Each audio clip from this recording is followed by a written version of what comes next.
আসসালামু আলাইকুম সুপ্রিয় শিক্ষার্থী, স্বাগত জানাচ্ছি আজকের ক্লাসে।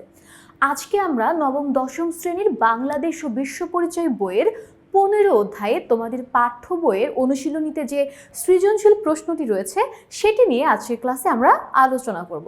তো চলো আর কথা না বাড়িয়ে আমরা সরাসরি ক্লাসে চলে যাই। দেখো 1 নম্বর সৃজনশীল প্রশ্নে কতে বলেছে যে সামাজিক বিশৃঙ্খলার চরম রূপ কি? সামাজিক বিশৃঙ্খলার চরম রূপ হচ্ছে সামাজিক নৈরাজ্য।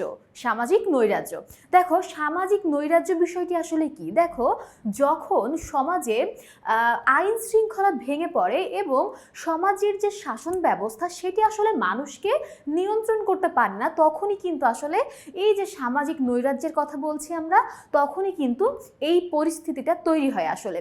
হ্যাঁ, তো এই পরিস্থিতির কীরকম দেখো, ওই যে জোর যার মুলুক তার, এরকম একটা কথা আছে না, তো এটি কিন্তু আসলে ওই রকম পরিস্থিতি তৈরি করে।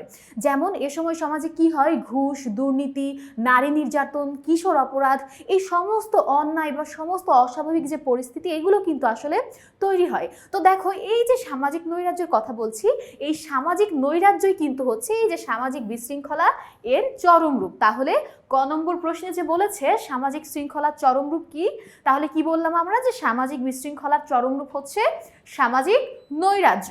ওকে, চলো এবারে আমরা খ নম্বর প্রশ্নটি দেখে আসি। দেখো খ নম্বর প্রশ্নে বলেছে যে মূল্যবোধের অবক্ষয় বলতে কি বোঝায়? মূল্যবোধের অবক্ষয় বলতে কি বোঝায়? যখন আসলে সমাজে মূল্যবোধের অবক্ষয় দেখা দেয় বা অবক্ষয়টা আসলে কি, অবনতি, মূল্যবোধের অবনতি, যখন এই মূল্যবোধের অবনতি দেখা যায় তখনই কিন্তু আসলে আমরা সেটাকে বলছি যে সামাজিক মূল্যবোধের অবক্ষয়। আচ্ছা, তাহলে এই মূল্যবোধটা আসলে কি? দেখো মূল্যবোধটি হচ্ছে আসলে মানুষের একটি মনের নৈতিক মানদণ্ড, অর্থাৎ আমাদের কোন কাজটি আমাদের জন্য ভালো, কোন কাজটি মন্দ, এই যে আমরা একটা বিচার বিবেচনা করি সব কাজের আগে, এটি কিন্তু আসলে মূল্যবোধ। অথবা কোন জিনিসটি আসলে গ্রহণীয় এবং কোন কাজটি আসলে বর্জনীয়, এই যে আমাদের চিন্তা, এই যে আমাদের ভাবনা, এটি কিন্তু আসলে হচ্ছে কি মূল্যবোধ, নৈতিক মূল্যবোধ। তো দেখো এই যে মূল্যবোধের কথা বলছি, সমাজে যখন এই মূল্যবোধ বা নৈতিক গুণাবলীর যখন হচ্ছে অবনতি ঘটে, যখন নেতিবাচক পরিবর্তন হয়, তখনই কিন্তু আমরা আসলে তাকে বলবো যে কি মূল্যবোধের অবক্ষয়। তখনই হচ্ছে সেটা কি মূল্যবোধের অবক্ষয়। তো দেখো এখানে বলেছে যে মূল্যবোধ হলো সমাজ স্বীকৃত সেসব চিন্তাধারা, বিশ্বাস এবং আচার আচরণ যা মানুষের কার্যাবলীকে পরোক্ষভাবে নিয়ন্ত্রণ করে। যখন মানুষের মধ্যে নীতি নৈতিকতা, সততা, ন্যায়পরায়ণতা, বড়দের প্রতি শ্রদ্ধাবোধের মতো গুণাবলী হ্রাস পায়, তখনই সমাজে অবক্ষয় দেখা দেয়। অর্থাৎ হচ্ছে কি, দেখো অর্থাৎ এই যে সত্যবাদিতা, তারপরে সত্য কথা বলা আর কি, তারপরে কি পরোপকার, সহনশীলতা, তারপরে বড়দের শ্রদ্ধা করা, অতিথিদের প্রতি সম্মান প্রদর্শন করা, ছোটদের স্নেহ করা, এই সমস্ত বিষয় কিন্তু আসলে মূল্যবোধের অন্তর্ভুক্ত। তাহলে যখন এই সমস্ত বিষয়ের যখন অবনতি ঘটছে, তখনই আমরা তাকে বলছি কি, দেখো তখন তাকে আমরা বলছি যে অবক্ষয়, মূল্যবোধের অবক্ষয় বলছি। তো দেখো এখানে বলেছে যে মূলত সততা, কর্তব্যবোধ ও সহমর্মিতার বদলে যখন অন্যায়, অপরাধ এবং বিশৃঙ্খলা বৃদ্ধি পায়, তখন তাকে কি বলে, সামাজিক মূল্যবোধের অবক্ষয় হিসেবে তাকে কিন্তু চিহ্নিত করা হচ্ছে। এর ফলে দেখো কি হয়, এর ফলে বলেছে যে সমাজে নানা ধরনের অসঙ্গতি ও অস্থিরতা সৃষ্টি হয়। অর্থাৎ এর ফলেই কিন্তু আসলে সামাজিক নৈরাজ্য বা সামাজিক বিশৃঙ্খলার সৃষ্টি হয়। তাহলে আমরা খ নম্বরটা বুঝে ফেলেছি। এবারে দেখো গ নম্বর প্রশ্নে কি বলেছে। গ নম্বর প্রশ্নে দেখো বলেছে যে উদ্দীপকে উল্লেখিত ঘটনায় কোন সামাজিক সমস্যা প্রতিফলন ঘটেছে ব্যাখ্যা করো। তো চলো আমরা এর জন্য উদ্দীপকটি পড়ে আসি। দেখো উদ্দীপকে কি বলেছে। দেখো উদ্দীপকে বলেছে একটা দেশের কথা বলে দেওয়া হয়েছে, ক দেশের অফিস আদালতে নাগরিকদের সেবা পেতে ভোগান্তি পোহাতে হয়। কি, নাগরিকদের যে সেবা অফিস আদালতে সেটা পেতে হচ্ছে কি, নাগরিকদের ভোগান্তি পোহাতে হচ্ছে। কোনো ধরনের আর্থিক বিনিময় ছাড়া সেবা গ্রহীতা নাগরিকরা সেবা পাচ্ছে না, ফলে কি হচ্ছে, ফলে জটিলতা তৈরি হচ্ছে। তো দেখো এই উদ্দীপকের ভিত্তিতে দেখো গ নম্বরে বলেছে যে উদ্দীপকে উল্লেখিত ঘটনায় কোন সামাজিক সমস্যার প্রতিফলন ঘটেছে ব্যাখ্যা করতে বলা হয়েছে। তো তোমরা নিশ্চয়ই উদ্দীপকটি পড়ে এতক্ষণে বুঝেই ফেলেছো যে আসলে এখানে কিন্তু দুর্নীতি নামক যে কি সামাজিক ব্যাধির কথা, সমস্যার কথা তোমরা পাঠ্য বইয়ে পড়েছো, সেটির কথাই কিন্তু আসলে এখানে বলা হয়েছে। তো দেখো উত্তরটি আমরা দেখে আসি। দেখো উত্তরেও কিন্তু সেই একই কথা বলা হয়েছে। উত্তরে কি বলেছে দেখো বলো তো।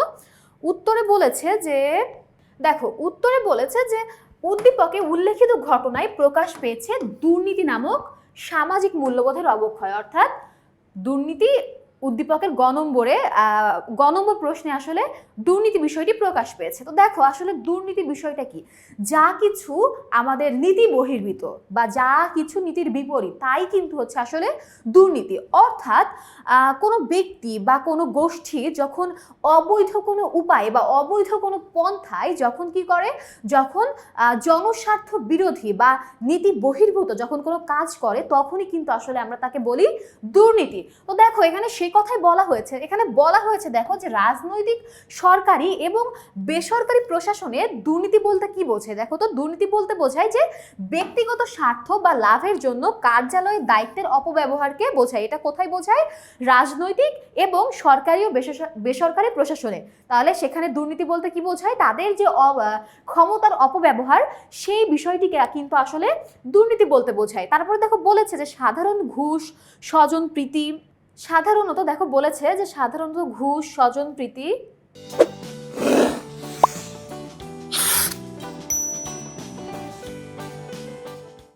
তো দেখো ওখানে বলা হয়েছে যে সাধারণত ঘুষ, স্বজনপ্রীতি, বল প্রয়োগ বা হচ্ছে কি বল প্রয়োগ বা হচ্ছে ভয় প্রদর্শন, প্রভাব খাটানো এবং ব্যক্তিবিশেষকে বিশেষ সুবিধা প্রদানের মাধ্যমে প্রশাসনের ক্ষমতার অপব্যবহার করে ব্যক্তিগত স্বার্থ অর্জনকে কি বলে?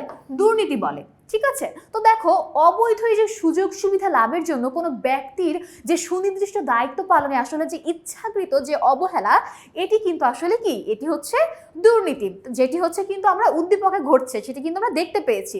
তো দেখো এটি বলা হয়েছে যে দুর্নীতির সাথে যুক্ত থাকে কি বলতো? পেশা, ক্ষমতা, পদবি, স্বার্থ, তারপরে কি নগদ অর্থ, বস্তু, সামগ্রী, এসব জিনিস কিন্তু আসলে যে দুর্নীতির সঙ্গে যুক্ত থাকে। তো দুর্নীতির কারণে আসলে কিন্তু দেখো কেউ না কেউ মানে কোনো না কোনো পক্ষ কিন্তু আসলে ক্ষতিগ্রস্তই হয়, এটাই কিন্তু স্বাভাবিক, তাই না?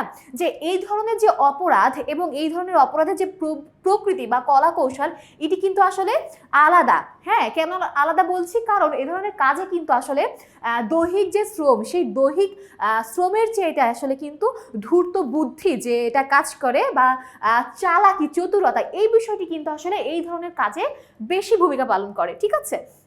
তো দেখো এখানে বলেছে যে উদ্দীপকে দেখা যায় যে ক দেশের অফিস আদালতে নাগরিকদের সেবা পেতে চরম ভোগান্তি পোহাতে হচ্ছে। কোনো ধরনের আর্থিক বিনিময় ছাড়া নাগরিকরা তাদের প্রাপ্য সেবা পাচ্ছে না। নাগরিক সেবার বিনিময়ে এই যে বেআইনিভাবে অর্থ আদায় করা, এটি দুর্নীতির একটি বড় রূপ। তাহলে কি হচ্ছে? এই যে নাগরিক সেবার বিনিময়ে তারা তাদের যে বেআইনিভাবে কি করছে, তারা বেআইনিভাবে যে কর্মকাণ্ডটা চালাচ্ছে বা তাদের যে হাতে যে ক্ষমতা রয়েছে, সেই ক্ষমতার যে অপব্যবহারটা তারা করছে, এটি কিন্তু আসলে হচ্ছে দুর্নীতি। ঠিক আছে। তো দেখো এখানে সেটি বলা হয়েছে যে যখন কোনো ব্যক্তি বা প্রতিষ্ঠান তাদের উপর অর্পিত ক্ষমতার অপব্যবহার করে অনৈতিক সুবিধা গ্রহণ করে, কি করছে? ক্ষমতার অপব্যবহার করছে এবং যখন কি করছে? অনৈতিক সুবিধা গ্রহণ করছে। ঠিক আছে, তখন সেটি আসলে দুর্নীতির পর্যায়ভুক্ত। দেখো বলেছে যে উদ্দীপকের ঘটনাটি আমাদের সমাজে বর্তমান সমাজে দুর্নীতির এই নেতিবাচক চিত্রটি তুলে ধরেছে। অর্থাৎ তাহলে কি বলতো, আমরা যে এই যে উদ্দীপকটি পড়লাম এবং গ নম্বর প্রশ্ন পড়ে আমরা যে উত্তরটি অর্থাৎ সমাধানটি দেখলাম, এখান থেকে কিন্তু আসলে আমরা নিশ্চিত হয়েছি যে আসলে এখানে কি দুর্নীতি নামক যে একটা দুর্নীতির যে একটা করাল ছোবল, সেটি কিন্তু আসলে গ নম্বর প্রশ্নে অর্থাৎ উদ্দীপকে কিন্তু প্রতিফলিত হয়েছে। তো এই যে আমরা সামগ্রিক বিষয়টা নিয়ে আলোচনা করলাম, এরই পরিপ্রেক্ষিতে আমরা সর্বোপরি কি বলতে পারি বলতো? আমরা বলতে পারি যে আসলে অফিস আদালতে এই যে আর্থিক লেনদেনের মাধ্যমে এই যে সেবা প্রদান এবং এই যে সাধারণ মানুষের যে ভোগান্তি, এগুলো কিন্তু আসলে মূলত কি? এগুলো হচ্ছে সমাজের যে বড় একটি ব্যাধি, অর্থাৎ সামাজিক ব্যাধি, সবচেয়ে বড় যে সামাজিক ব্যাধি অর্থাৎ দুর্নীতি, এরই আসলে কিন্তু বহিঃপ্রকাশ। তাহলে কি বলতো যে আমরা গ নম্বর প্রশ্নের উত্তরটি কিন্তু পেয়ে গিয়েছি। তো চলো আমরা দেরি না করে আমরা হচ্ছে ঘ নম্বর প্রশ্নটি পড়ে আসি। ঘ নম্বর প্রশ্নে কি বলেছে দেখো। ঘ নম্বর প্রশ্নে দেখো শিক্ষার্থীরা, যে ঘ নম্বর প্রশ্নে কি বলেছে, দেখো ঘ নম্বর প্রশ্নে বলেছে যে রাষ্ট্রীয় ও সামাজিক জীবনে, কি রাষ্ট্রীয় এবং সামাজিক জীবনে উক্ত সমস্যার প্রভাব মূল্যায়ন করো। তাহলে এই যে উক্ত সমস্যা, অর্থাৎ কোন সমস্যার কথা বলা হয়েছে? দুর্নীতি। গতে আমরা কি পেয়েছি? দুর্নীতি। উদ্দীপকে আমরা কি পেয়েছি? দুর্নীতি। তাহলে এই যে রাষ্ট্রীয় এবং সামাজিক জীবনে উক্ত সমস্যার প্রভাব মূল্যায়ন করতে বলা হয়েছে, উক্ত সমস্যাটি কি?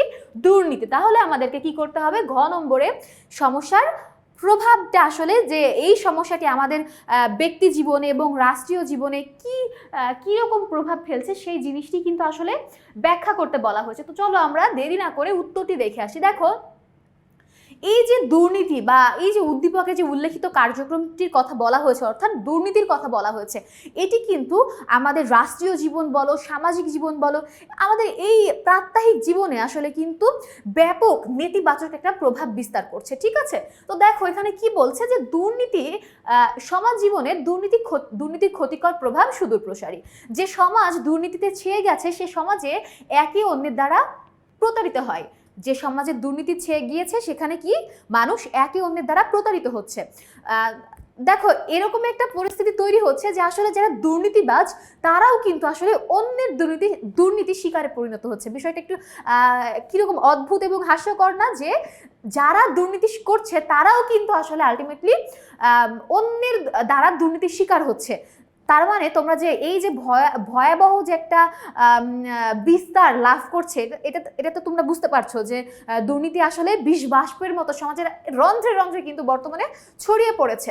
তো দেখো এখানে সেই কথাই কিন্তু আসলে বলা হয়েছে যে ন্যায্য অধিকারের বঞ্চনা দুর্নীতিপ্রবণ সমাজের চিত্র। দেখো চাকরি জীবনে কি হচ্ছে? চাকরি জীবনে স্বজনপ্রীতি বা ঘুষের বিনিময়ে কি হচ্ছে বলতো, যে যদি অযোগ্যরা নিয়োগ এবং পদোন্নতি পায় তাহলে কিন্তু আসলে সমাজের যোগ্যরা তাদের অধিকার, যে ন্যায্য যে অধিকার, সেখান থেকে কিন্তু আসলে কি হয়? বঞ্চিত হয়। দেখো এখানে বলা হয়েছে যে দুর্নীতির কারণে সমাজে ন্যায় বিচার প্রতিষ্ঠা বাধাগ্রস্ত হয়। দুর্নীতির কারণে সমাজে ন্যায় বিচার প্রতিষ্ঠা বাধাগ্রস্ত হয়। দেখো এখানে বলা হয়েছে যে মানুষের মধ্যে হতাশা সৃষ্টি হয়, ফলে যোগ্যদের প্রতিভা বিকশিত হয় না।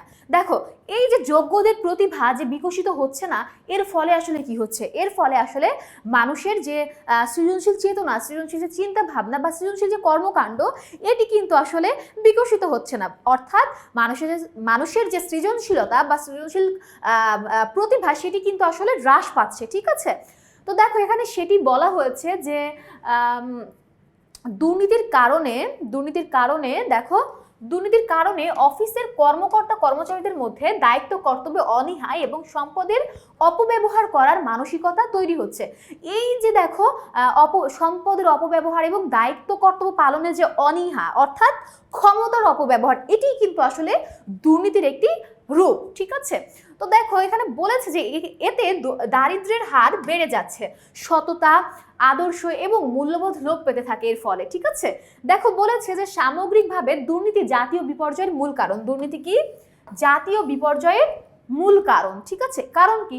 এর ফলে আমরা অর্থনৈতিকভাবে ক্ষতিগ্রস্ত হচ্ছি, ব্যক্তিগতভাবে ক্ষতিগ্রস্ত হচ্ছি। ঠিক আছে, ফলে কি আমাদের দেশও একটা হুমকির মুখে, ক্ষতির সম্মুখে পড়ছে আর কি। ঠিক আছে, তো দেখো এখানে বলেছে যে এটি দেশের উন্নয়ন এবং প্রবৃদ্ধির প্রতিবন্ধক, অর্থাৎ বড় বাধা।